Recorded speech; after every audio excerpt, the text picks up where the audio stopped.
Good evening and welcome back to Red Wave USA. My name is Ross Raatz and we have a wonderful show in store for you tonight.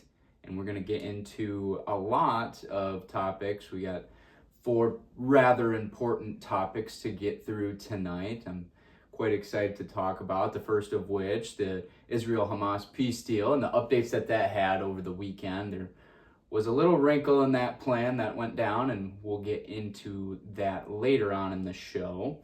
We're also going to talk about Trump's Grand Ballroom and how that has started construction and how the liberals are quite upset over it. That was all over the news today, and we'll get more into that as well. We're also going to talk a little bit about kind of ICE updates in Portland, Oregon, and how a court has actually ruled for Trump to be able to deploy the National Guard within Portland, Oregon, and start cleaning things up a little bit. Get more into that as well. And the last kind of topic I wanted to talk about was that of the No Kings protest over the weekend. It swept the nation as thousands of people gathered for their support, or rather dislike, of their apparent authoritarian dictator Trump, right? They think Trump's this high and mighty guy that is ruling over every aspect of their lives.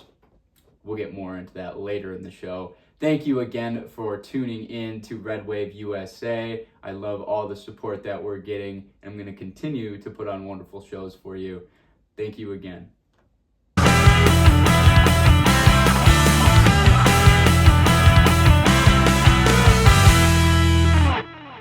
Tuesday, October 21st, have some news to break regarding the Israel-Hamas peace deal. There was an apparent kind of wrinkle, or rather negative aspect, that happened to this peace deal over the weekend.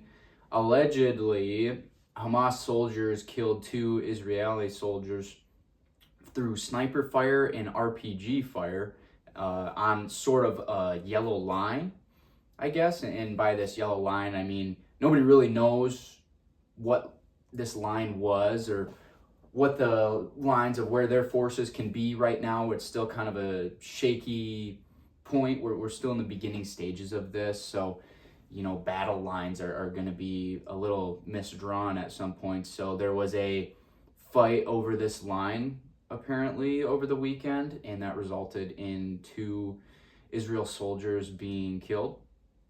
And Israel's defense to this was to bomb Gaza, which allegedly killed 11 Hamas members. So that is kind of the trouble we're running into with the peace deal right now. But apparently, according to Trump and J.D. Vance, things have kind of smoothed over a little bit right now. So we're still looking at this peace deal as progressing forward, right? J.D. Vance actually visited Israel today to further talk about this peace deal and how important it is to keep it in place and not push this war forward, right? That's the idea of this whole peace deal.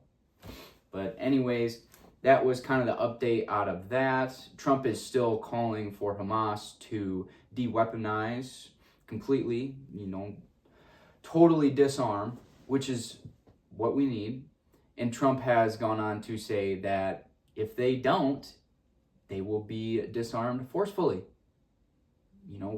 Whether that be with Israel forces or if it gets to it, our forces, apparently. He just has made this strong statement that they're going to disarm one way or another, right? It's gonna happen. But anyways, that's kind of the small updates. I just kind of wanted to give quick updates about the whole peace deal thing and how there was a little bit of a wrinkle in that peace deal over the weekend. But getting to more of America First topics, or maybe not a real America First topic, it's more of a kind of funny topic, rather. The big thing in the news today, the big headlines, was this picture came out, right? And I'll throw that up while I'm speaking. This picture came out that Trump has started construction on the east wing of the White House, right? Where the his new Grand Ballroom, or proposed Grand Ballroom, is suspected to be built, right? And it's going to come from the east wing. That's where the entrance is going to be, and then you'll enter into the ballroom, right? And liberals have posted this photo over and over about how he is destroying the White House and he's making it his own house. It's not his house. He can't do construction on it, and he shouldn't be able to do all this, right? That has been the narrative over today, that it's not Trump's house and he shouldn't be able to do all this, right? And I just find it so funny because it seems that every liberal talking point that comes up is really not backed by facts, right? Later on, I will show you year by year what each president has added to the White House, right? From bowling alleys to swimming pools. But no, this isn't a bowling alley or a swimming pool. This is a grand ballroom. This is for White House events. And this really won't even come into play for him. This will be for presidents coming, right? This will be for the next president and the next president. He's doing this for them to have a place to hold large formal gatherings, right? But no, and again, this goes back to the same rhetoric that the Dems, liberals, whatever you want to call them, cannot stand Trump in whatever he does, whether that be good or bad. We've seen them criticize the Israel-Hamas peace deal, right? And obviously all the criticism going on with the ICE protests right now. Anything that Trump does, whether good nor bad, is just complete evil in their minds, and that he shouldn't be able to do it, and it makes him more of a dictator in their minds. And it continues to baffle me, right? Again, I go back to this whole building of this Grand Ballroom, right? Construction is not going to complete in, 2 years? So he'll have a year to probably actually use it, right? This isn't really going to be for him. It's for the next president. And again, you want to push this narrative that he doesn't have the power to do construction on the White House, right? Let's look up some of the, what has been going on throughout the years at the White House, right? 1833 to 1837, President Andrew Jackson added central heating, a coal furnace, to the White House, right? Supplying heat to the White House. Are they allowed to have heat in the White House, right? Next. Oh, also, Andrew Jackson put up the iron fencing, or at least he started it. The iron fencing around the White House. Well, could we compare this to ICE putting up fencing around their federal facilities, right? Are you mad about something that happened in 1837 that President Andrew Jackson did, right? Everything can be contradicted in the liberal argument. That's what I find very funny to sit here and talk about with you. But anyways, next we keep on going, right? I have a lot of these, by the way. 1902, Theodore Roosevelt added the entire West Wing, right? Completely constructed the West Wing. And you want to compare that to now, Trump is just constructing the Grand Ballroom wing of the White House. He's adding on to it. He's not destroying it. Well, it may take some destruction to add an entrance from the East Wing to the ballroom, right? But anyways, 1909, William Howard Taft constructed the actual Oval Office, where every single president, where their main office of operations is, right? Every interview comes out of, almost. If we didn't have the Oval Office, where would the president do their speaking and their deals and their meetings? 1933 to 1935, Franklin Roosevelt added the East Wing, the one that liberals are taking issue with right now, right? He also added a bomb shelter. Again, 1948 to 1952, Harry Truman completely gutted the White House to reinforce it with steel reinforcements for the framing and the inside. Completely gutted and moved out of the White House. You know what would happen if Trump completely gutted the White House and supported it structurally through construction? You know what? Oh, he's moving out of the White House. He's not our president anymore. And I can't imagine the headlines from the left. I simply can't. Because again, they take issue with every little thing he does, no matter good or bad. It's fascinating. And then the funniest of them all, you want to really get mad at Trump for adding a Grand Ballroom for the enjoyment of presidents to come. Let's look back to Richard Nixon in 1973. He added a bowling alley. You know how upset liberals would be if Trump was to add this gold and grand bowling alley? You know how upset people would be then? I can't imagine. If they're upset about a ballroom right now, can you imagine how upset they'd be with a bowling alley? Right? And again, I just wanted to bring that up to just show how hilarious the argument was from the left, right? Even Hillary Clinton chimed in and said, it's not his house, and we need to remember that. Further pushing this dictator narrative, right, that they seem to hang on to ever so dearly, right? And this is being completely funded by Trump, by the way. I hope everyone understands that he's funding this out of his pocket. He's building a ballroom as a treat for presidents to come out of his pocket through his money and his funding sources. You know, this isn't through government funding at all. You know, so again, it's ridiculous, but it's something that I have to report on, sadly, because this is the divide right now. Obviously, we're in a huge divide over the government shutdown, which hasn't moved really an inch. Trump actually had multiple Senate members at the White House today to host them and kind of to say, hey, stay strong. The liberals aren't budging at all, but we're going to stay stronger, right? But there's not really many updates going on with that, so I won't update too much on that government shutdown. But again, this whole narrative that he's destroying the people's house, and again, you've seen that photo by now. Hopefully I've put it up in the video, but it's just he's tearing down part of the East Wing to make way for an entrance into this Grand Ballroom, right? And again, they're going to have a problem with whatever he does. Whatever President Trump does, there's going to be an issue. And I'll be here to laugh with you regarding that, right? But anyways, we'll move on. And again, liberals are absolutely upset about this. They say, wow, he cares more about tearing down our East Wing and building a Grand Ballroom than he does the government shutdown or what's going on with ICE, right? Actually, you should be lucky that a president has the cognitive ability to handle multiple things at once. To handle a big construction project while he's trying to move his way through a government shutdown.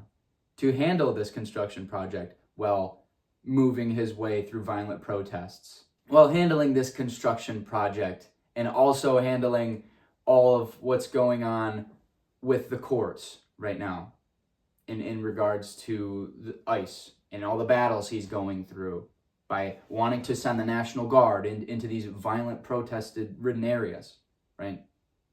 Today, or rather yesterday, a court ruled in favor of Trump to be able to send federalize the Oregon National Guard, to be able to send them into Portland to help out with the crazy protests that are going on there, right? I know previously, I believe it was October 4th, we spoke on how a court had placed a temporary restraining order, TRO, on Trump and wanting to put the National Guard into play, right? There was a complete restraining order against that. You're not allowed to do that.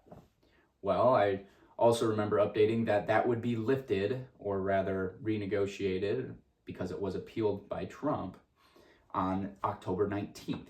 Obviously now we're October 20th and 21st. That TRO has been lifted. Lifted specifically, the only one that has been lifted is the Oregon National Guard can now be federalized and used by Trump to go and clean up these nasty protests in Portland, Oregon. So now he's able to do that. The TRL that is still in effect right now is Trump being able to pull other National Guards from other states and send them to Portland, Oregon. So he did try to send the California National Guard, which had already been activated, into Portland, Oregon, but that was blocked again by this same court, right? But this Federal Circuit Court has actually come back now and said that, okay, the Oregon National Guard can now be federalized and used, as again, we're seeing a federal facility that's under an insurrection, or rather under heavy assault by these protesters that get more violent, right? We see updates every day of how these things become more violent. Anyways, it's finally good to see some good news regarding that finally, maybe we can start cleaning up Portland, Oregon, right? We saw it with Washington, D.C. It only took a matter of a week or two to clean it up. Crime rates dropped. Memphis, crime rates dropped. It only took a little amount of time sending the National Guard in to clean things up. This is not an authoritarian stance by Trump, which the liberals may lead you to believe, or they rather want you to believe. No, this is a stance to protect federal property, right? Protect civility, rather. That, yes, you are completely allowed to protest in a civil fashion, in a peaceful fashion.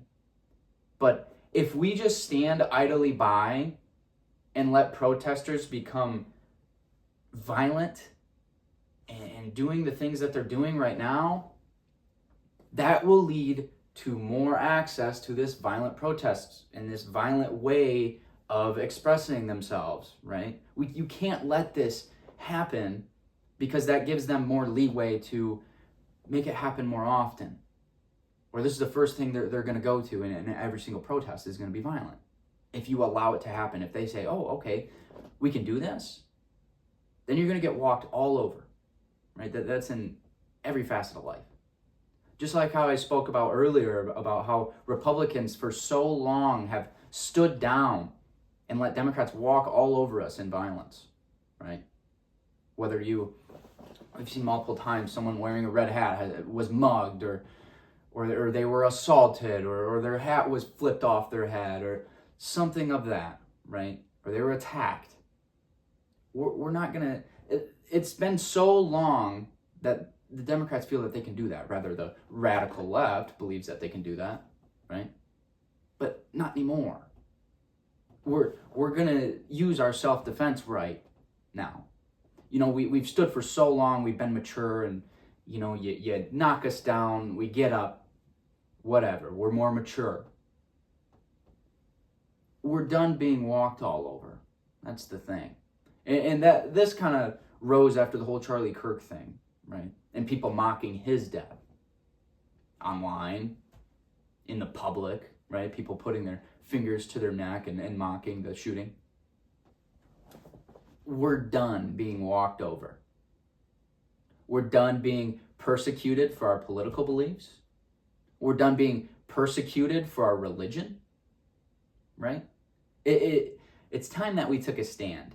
And that's exactly what Trump is doing by sending the National Guard in. Saying, listen, you're not going to walk all over our federal facilities. You're not going to destroy them, because that's not what happens in a democracy. I understand in a democracy you're allowed to do your protests. I understand that. That's why we have a democracy, because the people have a say. And there's protests on both sides. I understand that. But there is not violence. Political violence is the complete enemy of the state.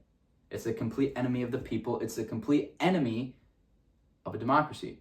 Dare I say, it's a threat to democracy. I know Democrats love to use that wordage a lot. If anything, that violence through protesting is a threat to a democracy, to our democracy, right? But anyways, I wanted to get into how Trump is now finally legally allowed to send the Oregon National Guard into Portland to clean things up, right? And that's kind of the end of it. Obviously it's been violent for a while, and it seems like the violence really happens when most of the people go home rather at night and things ramp up. I've reported on this over and over about different violence coming out. And I'm not going to give it light anymore. I don't think those people deserve to be, their stories to be heard. I don't. When you're attacking, you're assaulting, federal members, you're assaulting federal facilities. I'm not going to give you the light of day for that. I don't agree with that whatsoever. I don't think you're pushing a movement at all. Rather, you're hurting your own movement by giving us on the right something to report on negatively about you, right? But anyways, the most recent violent updates was actually on Saturday during the whole No Kings protest. Remember, I warned my viewers about this, that this No Kings thing was going to be going on Saturday. And again, I am glad that I didn't go to any of these, because it seems that if you were there on the right, you were picked out. And by picked out, I mean, the usual, insulted and just completely berated. But anyways, in Portland, Oregon, there's video, which I can't show due to copyright reasons, but there's video of it seems like these explosive / like smoke bomb type things being thrown at ICE agents and local police. This is Saturday night, right? I know the protest was held during the day, but obviously Portland No Kings members had made their way to the ICE facilities, which is probably the same people that have been doing it the past, who knows, however many nights, right? But these smoke, like firecracker things were being thrown at ICE members, right? And put yourself in the position of an ICE member. Imagine you're the one sitting there defending your body. You're sitting there defending the federal facility. You're the only thing standing in between these violent protesters and the federal facility, right? And you see people throwing firecrackers or smoke bombs. You don't know what they are. You don't know what they have. You don't know if it's an actual bomb that's going to do damage to you, right? Put you in danger. They don't know that. And that's the whole idea of a peaceful protest. You don't even do things like that. And force won't be used against you. We wouldn't have to send the National Guard in there if things like this weren't going on. And that's the common sense that we have to come back to over and over and over, because the liberals don't understand it. They just look at it and say, oh, you're dragging our people through the street and arresting them. Yeah, we're arresting them because they're promoting violence. And it's continued. Why do you think Trump's sending the National Guard in there? Think for a second. Step back from your far left ideologies and think about what your actions and what the consequences of those actions are. Right? I find it very hard to believe that these far left protesters really look back and look at what they're going to do, whether that be violent, right? What the consequences of that are going to be. Consequences are never something that liberals are held to, rarely. And now that Trump is in office, we're going to hold you to it, because that's how you keep the integrity of a nation, right? Anyways, that's all I have for the whole Portland, Oregon thing and the ICE debacle, right? I know it's so exhausting to talk about, but again, from a liberal point of view, is it not exhausting to go and just absolutely destroy your party's integrity by participating in this violence, right? Anyways, but this whole No Kings thing happened over the weekend. It was on Saturday. I really wanted to go. I was actually driving around in my hometown, hoping that there was not one at my city hall, and thankful enough there was not. I believe I live in, a small country town, so things like that wouldn't really happen. But they were all over Michigan. I mean, they were in Saginaw and Lansing, all these cities. Marquette, where I went to school in northern Michigan, right? I know if I was a young college student again, I know I would have been in there, walking around with my hat, which I would be hopefully allowed to do just walk. Am I allowed to walk the public sidewalks while you're doing your demonstration? Is that fine? Typically it wouldn't be, but the main thing that I kind of wanted to question rather, and I'd like to hear if I know my shorts sometimes reach people on the left, right? But I know people on the left aren't looking up Red Wave USA or Republican Talk Show, right? But if this does reach the left, what is the reason for chanting 8647? That seems to be or 8647. What is the significance of that? Because from what I take from that, 86 is known as a term to get rid of, exterminate, right? And as a member of the right, I could only take get rid of and exterminate as maybe assassinate, kill, wipe out, right? And that's how I take it. So you have thousands and thousands of protesters marching through the streets chanting 8647, 8647. So you're publicly calling for the murder of the sitting president. And maybe I'm reaching a little bit. Maybe that's known as something else. But how I take it is you want to, I understand you don't like the current president, and that's fine. It's your right. But publicly calling for things like this is a bit immature, don't you think? But again, I don't expect much more from the left. Never really have. But anyways, that was the big thing, this whole 8647 thing. You see multiple videos of people throwing out this term. You know, they're all chanting in unison and marching around with their Trump on a stick, right? And all the violence that's pushed through that. You don't know how many, I don't even know what to call them. Like I said, they got Trump's head on a stick, right? You see this in anarchy states. You don't see this in a democracy. It's ridiculous. Why would you want to bring this narrative into America? Why would you want to push the narrative that openly that you want to kill the sitting president? Which they tried. What, 3 times now? They've tried. And you wonder why this rhetoric of left violence is pushed so hard against you is because you bring it upon yourselves, right?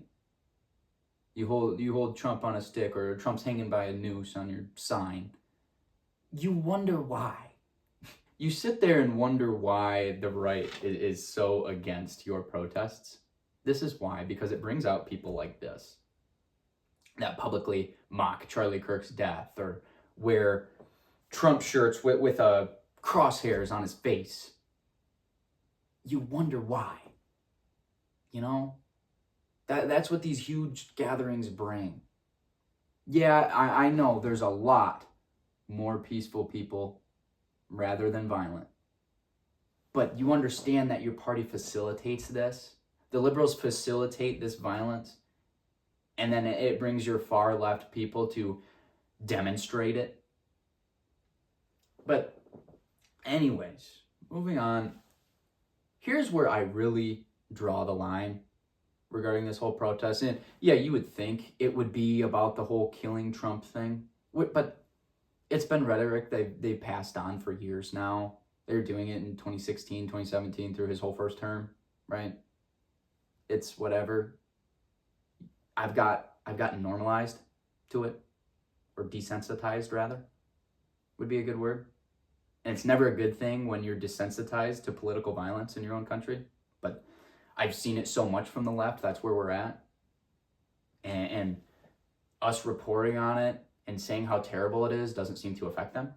But anyways, where I draw the line is you see these protesters who are often older. That seemed to be kind of the memo out of these protests, is it's all really, really old people, right, with their signs and everything. But you see mothers bringing their children to these. And I've actually seen this firsthand. I went to one at our Capitol in Lansing, right? And you see these parents urging their children to go along with the chants, whether that be 8647 whether that be we're going to get rid of Trump in any way possible, whether that be we hate Trump or we hate Republicans, all Republicans. What do you think that teaches those kids? What do you think that those kids go into? They go into school, right? And say there's a young kid that is right-leaning and they know it. How do you think they're going to treat that kid? These are children. And it counts on your morals as a parent to be able to raise them. And that's where we've lost a lot of like the kind of patriotic aspect of America. People are not growing up anymore with that American flag hanging on their porch. They're growing up with hate for America. And where do you think that spawns from? That spawns from how the parents parent their children. I was brought up on the aspect that America is the greatest country in the world. And I am lucky to be born here.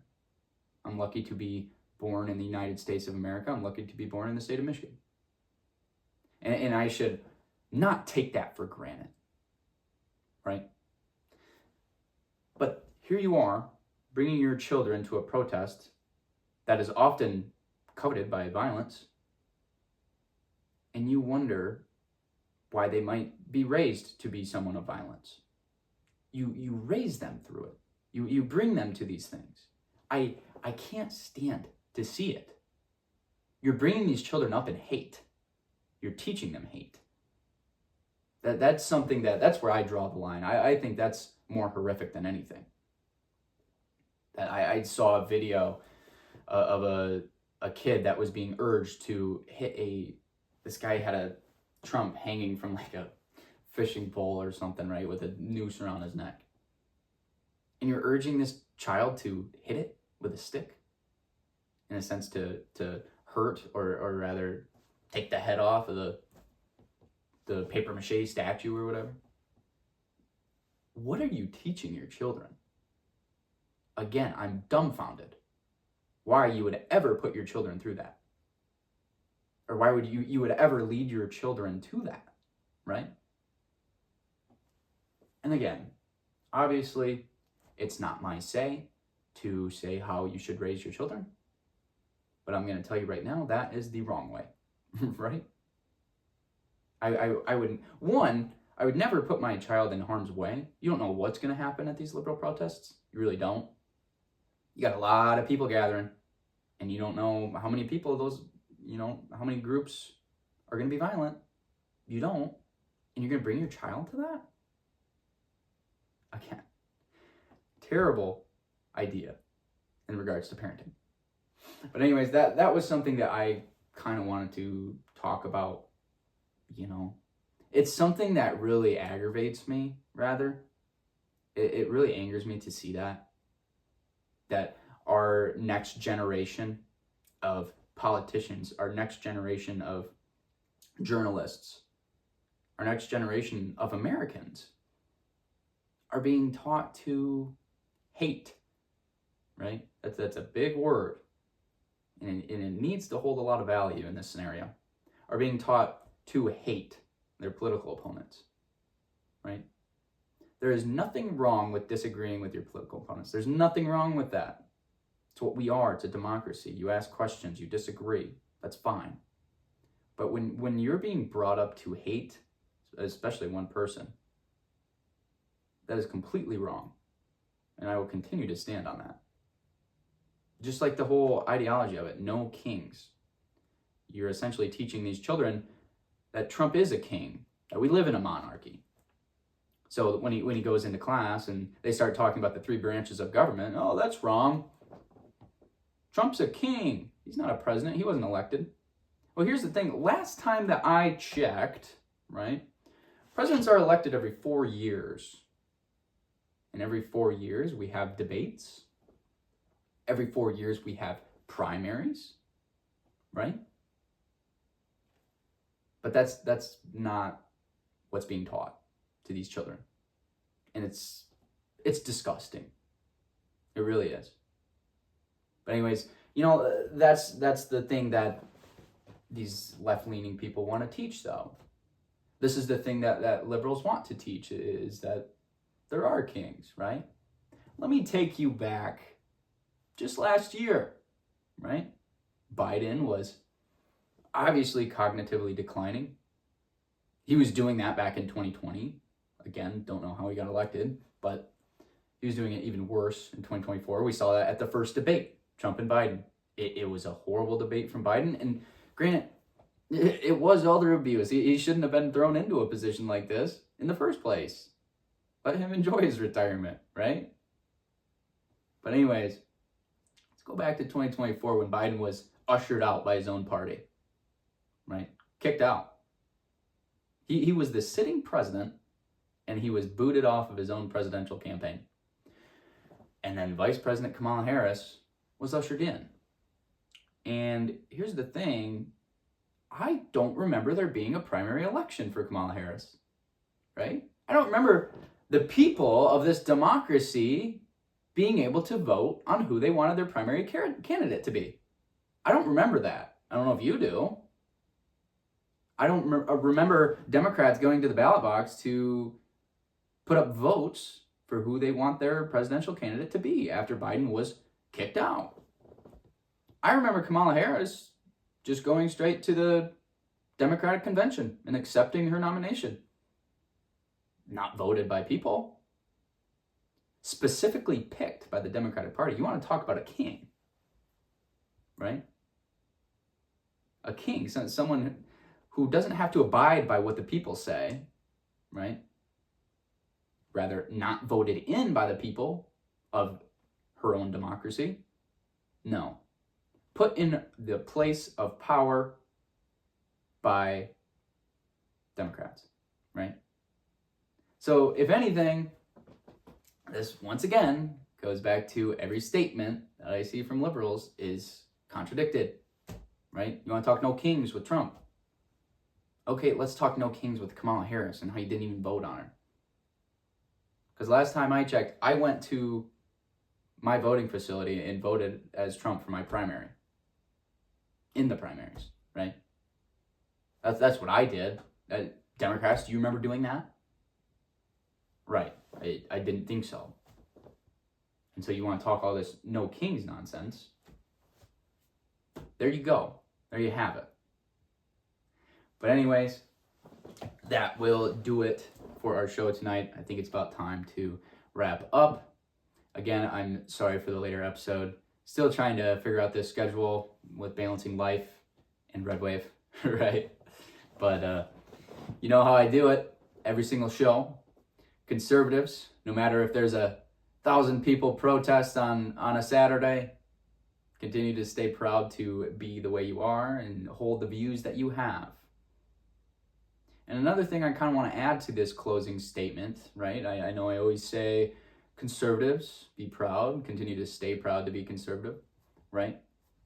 Continue to make your voices heard when they may be diminished. But I want to add, if you are religious, be proud of that too. Be proud of that too, right? Be proud to be a Christian. Be proud to be a Catholic. Be proud to know that Jesus died for your sins, right? But anyways, conservatives, stay strong. I know we're going through the real thick of it with everything that's going on, and 8647, right? I take that to heart. I take that whole thing to heart. You want an 8647, you want to 86 me too. I'm wearing the red hat as well, right? But again, conservatives, stay proud. Also, thank you for tuning in. This has been a great pleasure for me to be able to do something like this. Again, we do live in a democracy, and I am able to do things like this through the freedom of speech amendment, right? But thank you for all the support, the likes, the subscriptions. That helps tremendously. That helps us grow. That helps us, get to more people, right? Through likes and subscriptions and things like that, rather. But anyways, thank you for tuning in. I hope you have a great night, and we will be back with you later this week. Thank you, and good night.